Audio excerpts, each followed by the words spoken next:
मृत्यु अवश्यम भावी हो जाएगी।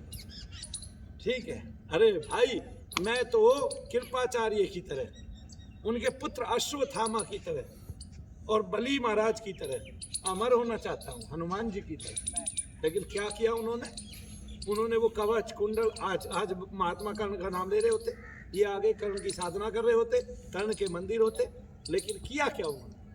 तो कर्ण योद्धा नहीं थे। कोई अगर ये सोचता है कि कर्ण योद्धा थे, ठीक है, जो अधर्म के साथ लड़ रहा है वो योद्धा नहीं है। हैं, भीष्म पितामह कब तक योद्धा थे? जब तक उन्होंने भीष्म प्रतिज्ञा नहीं की। और भीष्म प्रतिज्ञा करने के लिए, हाँ भाई, फिर तो जब शैतान का साथ दोगे, अधर्मी का साथ दोगे, तो भगवान क्या कहते हैं? सुनो अर्जुन से भगवान क्या कहते हैं।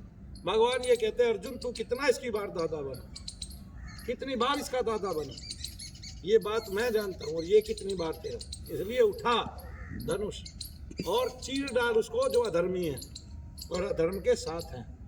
ठीक है कि नहीं? अब कितना बुद्धिमान व्यक्ति हो, अगर वो अधर्म के साथ चला जाएगा तो उसकी बुद्धि गल जाएगी, भ्रष्ट हो जाएगी, पतित हो जाएगी। ठीक है ना? तो अधर्मी के साथ रहना ही नहीं है। जिससे देश को तृण मात्र भी हानि होती हो, उस व्यक्ति का संग कदापि न करना। जिससे प्रकृति को तृण मात्र भी हानि होती हो, उसका संग कभी मत करो। ठीक है, उसको सिखाओ, अगर नहीं सीखता तो छोड़ दो उसका संग। इससे प्रकृति को हानि होती है, क्योंकि प्रकृति भगवान की शक्ति है, भगवान का अंग है, और ऐसा अंग है जिसके कण कण में वो समाया है। आपके पंच भौतिक 5 पदार्थ हैं, ये भूत योनि है, इसको भूत बोलते हैं, और इसके अंतर में भगवान रहते हैं, हृदय में भगवान विराजते हैं। कितनी बड़ी बात है। तो भगवान इसके बिना नहीं रह सकते। ठीक है, तब इसलिए अच्छा संग करना ही करना चाहिए, पावन करना ही करना चाहिए, पावन संग। ठीक है, और अच्छा भोजन करना चाहिए, अच्छे रस उत्पन्न करो, उनको खाओ पियो, और पाक अन्न अच्छा पकाओ, उनको खाओ पियो। और क्या अन्न में नशा नहीं है? दारू का नशा आवश्यक है, अन्न में नशा नहीं है? ठीक है, मैं तो आज तक यही नहीं सोच पाया अन्न में इतना नशा कैसे होता है, क्योंकि मैं बहुत बार रोटी खा के पहले तो पीछे ही गिर जाया करता था, अब तो कम होता है क्योंकि मैं कम खाता हूँ। नहीं समझे ना? तो जहाँ 2 रोटी फालतू की, देखो 2-4 घंटे सोना है कि नहीं? और हमारे पिता की भी यही आदत थी, सवेरे सवेरे जैसे 10 साढ़े 10 बजे रोटी खाते थे, खा के 2 घंटा जरूर सोते थे, फिर 2 बजे उठ के ही काम करते थे। उससे पहले करते ही नहीं थे। वो 2 घंटा जो है बाईं करवट लेट के आराम करना ही करना।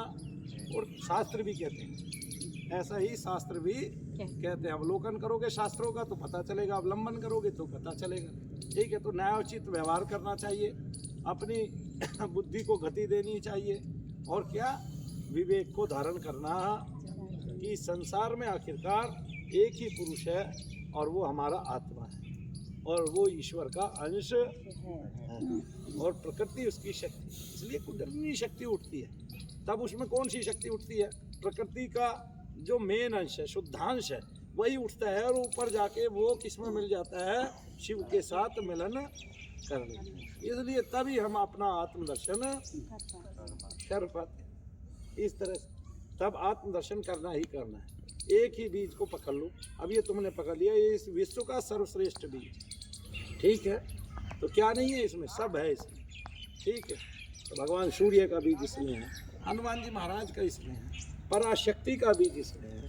ठीक है, श्री शक्ति का बीज इसमें है, लक्ष्मी का बीज इसमें है। ठीक है, और वाघ भाव बीज इसमें है, सरस्वती का